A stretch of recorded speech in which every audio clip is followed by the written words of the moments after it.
This is crazy. So the Trump administration has put 30 FEMA officials on leave after they expressed concerns over his cutting to the agency. The thing I want to know is why my government ain't doing something for us. I'm a Vietnam vet. I deserve some.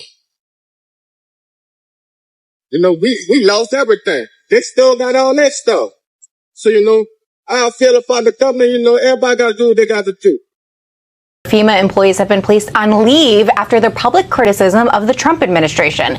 At least 21 FEMA employees were put on administrative leave after they signed an open letter sounding the alarm over the administration's disaster preparedness and response capabilities. I signed the letter because I think catastrophic damage is happening to FEMA, and I joined this agency to help people on the worst days of their lives. And what I've seen this year is horrifying and reckless and irresponsible, and it seemed like the only thing that I could do to sign this. Like, you privatize FEMA and you turn hurricanes, disasters, floods, terrorist attacks, earthquakes, wildfires into profit centers. People are going to die, because we saw that in New Orleans when they privatized the emergency planning. If they're going to do, so they're going to take that IEM non-management and they're going to bring it to Texas, and they're going to bring it to California, and they're going to bring it to a hometown on fire near you. So that's what privatization means. And then they're going to make money on the cleanup. And then they're going to make money on selling out your wet real estate from under you. That's what happened in New Orleans. Those people from the Ninth Ward never came back. They never came back. America, really? Now FEMA is suspending staff because they spoke out or are not supporting the current administration? Are we serious? So, in employment news, 30 employees from FEMA were suspended because they got together and sent an open letter to Congress, letting Congress know that the current leadership that they have is incompetent and disastrous and could possibly lead to a Katrina-level disaster if somebody doesn't intervene. Now, most of the people who signed the letter were anonymous, but some people were not. So they suspended the people. And by they, I mean the Trump administration suspended the people. Now, the same thing happened with the EPA, the Environmental Protection Agency. They sent a letter being like, yo, these regulations and these rollbacks are going to have dire consequences, because guess what? We do need to be testing the water and the air. In that case, 139 people got put on leave as a result of speaking out. Baby, the way this administration has an aversion to the truth is to be studied. Meanwhile, back at the ranch, they had the Secretary of the Department of Labor in that cabinet meeting talking about this damn banner that they have of the president on the building and how he's the president for the working class. Gutting jobs in the federal government, suspending people, laying people off, all willy-nilly, tossing people out. But he the president for the working people. It was up to him, you wouldn't have a job. Hello everybody, welcome back to the channel. Thanks again for tuning in. Alright, think back Hurricane Katrina in 2005. We saw New Orleans and a lot of actually rural posts and rural communities left, stranded when FEMA failed. Now, in 2025, a group of over 180 current and former FEMA employees, folks on the ground, not career politicians, signed what's called the Katrina Declaration. And they actually warned that recent FEMA funding cuts, forced reassignment to immigration enforcement, and untested leadership is pushing back FEMA towards a catastrophe. Now, when people, real people who actually work their whole lives to actually warn people about catastrophes that actually might cause mass and unaliving, warn you about something putting their jobs, on the line, you should actually listen, because several of these signatories, over 30 employees, were slapped with indefinite paid leave right after the letter actually dropped criticizing the Orange Man's administration and handling of, FEMA funding. Now, that's retaliation, plain and simple. They're trying to silence them, even though they are the ones actually warning, when it matters the most. I have a couple of videos that I've sampled for you guys. Let's check them out. I'll be back with more commentary after this. Let me know in the comments what your opinion about today's video is. I'll be back with more commentary. Let's take a look.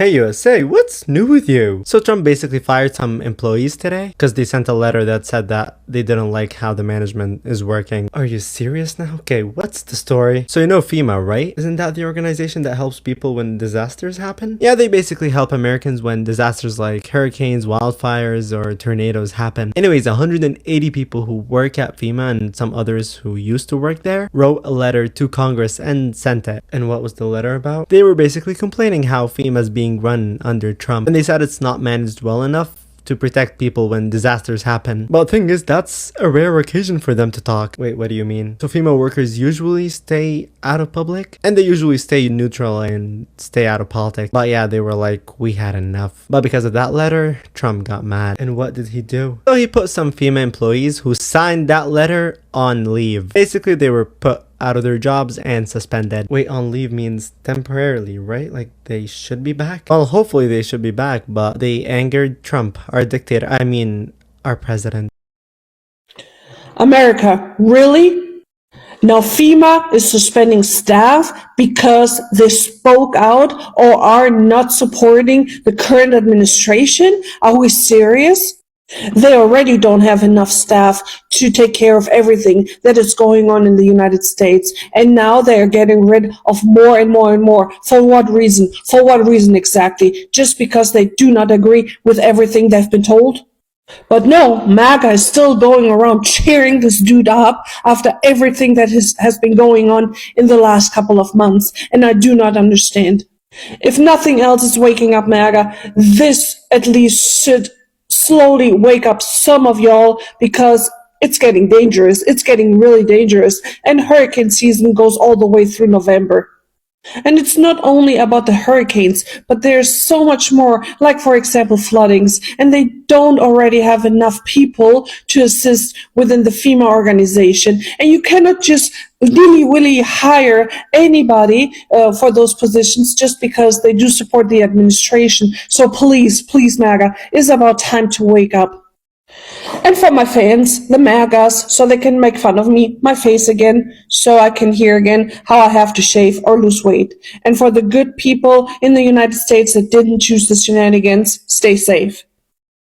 This is crazy. So the Trump administration has put 30 FEMA officials on leave after they expressed concerns over his cutting to the agency. Look at this. In total, more than 180 former and current FEMA employees signed a letter sent to the FEMA Review Council and Congress on Monday, critiquing recent cuts to agency staff and programs and warning that FEMA's capacity to respond to a major disaster was dangerously diminished. Only 36 of these individuals signed their names, while others withheld their names for fear of retribution. About 30 of these employees received letters that they were being placed on leave effective immediately. Many of the FEMA employees who publicly signed their name have been placed on leave. It's sad because some of these individuals were the ones who directly responded to the deadly floods in Texas. All of this really just shows how far the Trump administration is willing to go to suppress the truth. Of course, the Trump administration is lying and trying to claim they didn't place these individuals on leave because of the letter. But it's obvious because many of the people who signed their names on the letter were placed on leave. That's a direct attack on the whistleblowers who had the nerve to stand up and sign their names on a piece of paper criticizing the Trump administration. They were willing to put their careers at risk because of their concerns over the safety of American citizens. Now, when disaster strikes, and it will, FEMA will be less prepared, underfunded, and short-staffed.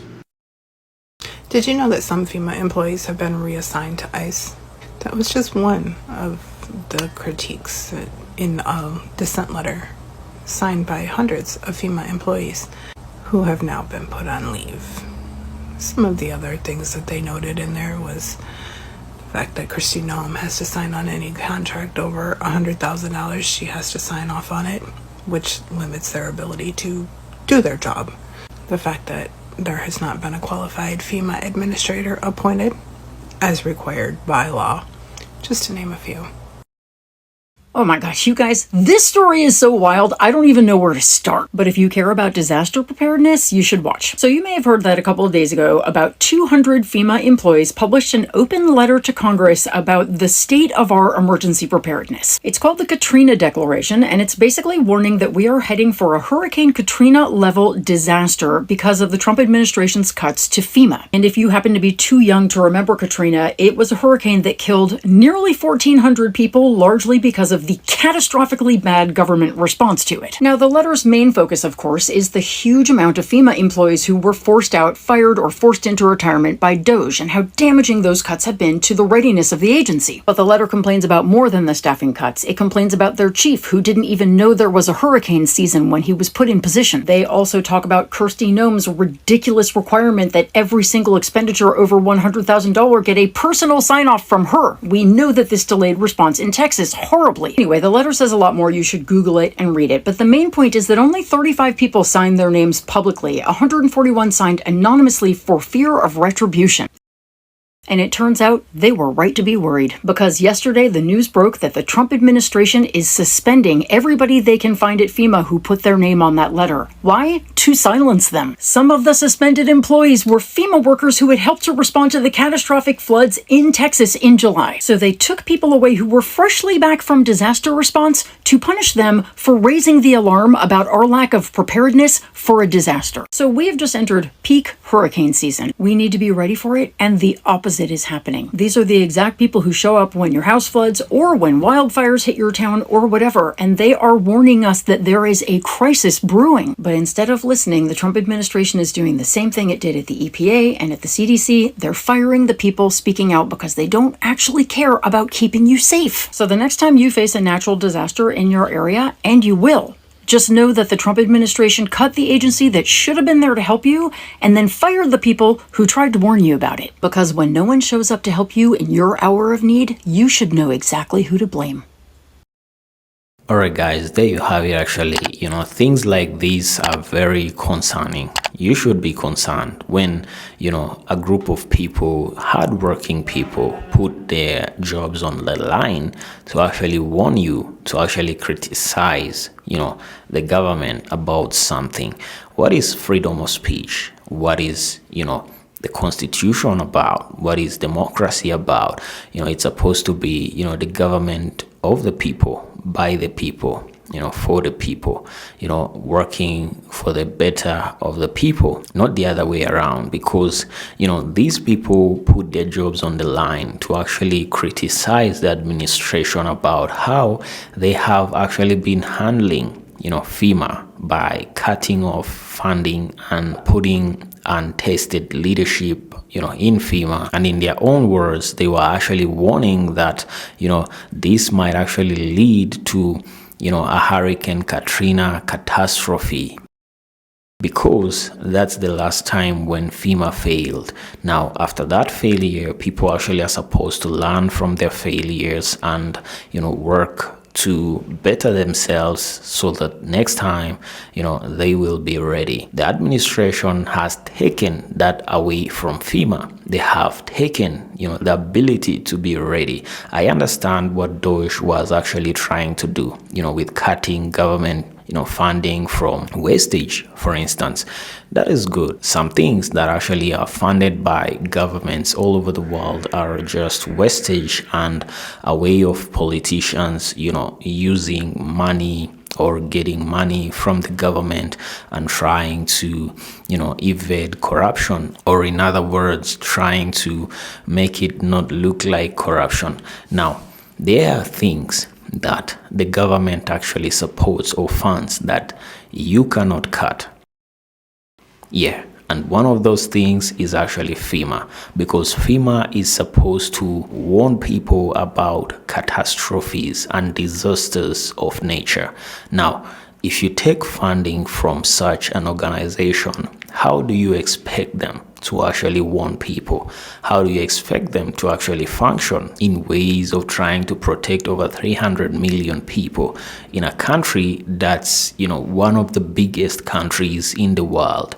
Now, this is exactly what this bold group of, over 180 FEMA employees, current employees and former employees were trying to do, standing up to the government and actually criticizing the administration because of what they have been actually doing, by cutting funding and putting untested leadership into FEMA and making some FEMA employees to actually join, ICE agency. Now, this is unacceptable. I don't know about you, but this is not acceptable. And, the sad thing is that this is exactly what MAGA voted for. Is this the great America that you wanted? I know you guys voted for, to finish wastage of government funding, but I do ask myself one question because, you want to cut social benefits like Medicaid. You want to cut social benefits like Medicare. You want to cut social benefits like Obamacare.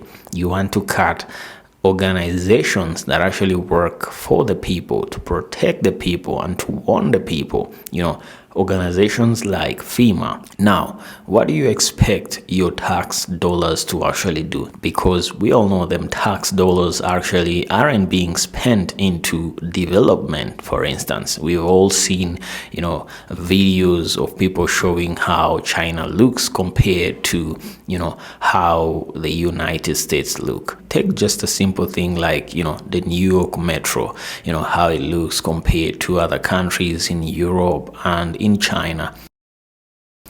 For a country that actually is the richest country in the world, it's actually falling behind. We've seen videos of people showing how the US infrastructure is actually falling and degrading compared to countries like Japan, countries like China, which are, far ahead, tens and tens of years ahead of the United States. Now, we all know where the administration actually chooses to invest their money. We all know. Yeah, they give their money to Easy, and they give their money to Easy, and they give their money to, the UK Crane. Yeah, you know what I'm talking about. And that is exactly where, the biggest percentage of the US taxpayers' dollars actually are spent. And to get people like MAGA going out there and actually voting to end social benefits like Medicaid, Medicare, funding to such organizations as FEMA, it is really sad because this is something that's going to affect all of us. We also how devastating the Texas floods were and how the administration was actually trying to poke fingers and blame, the Biden administration. It doesn't make sense, man. MAGA, is this the great America that you really wanted? Let me know in the comments, guys. What do you think about today's episode? I'm your presenter, Joel Mugisha. If you're new, kindly consider subscribing. Hit that like button. See you on the next episode.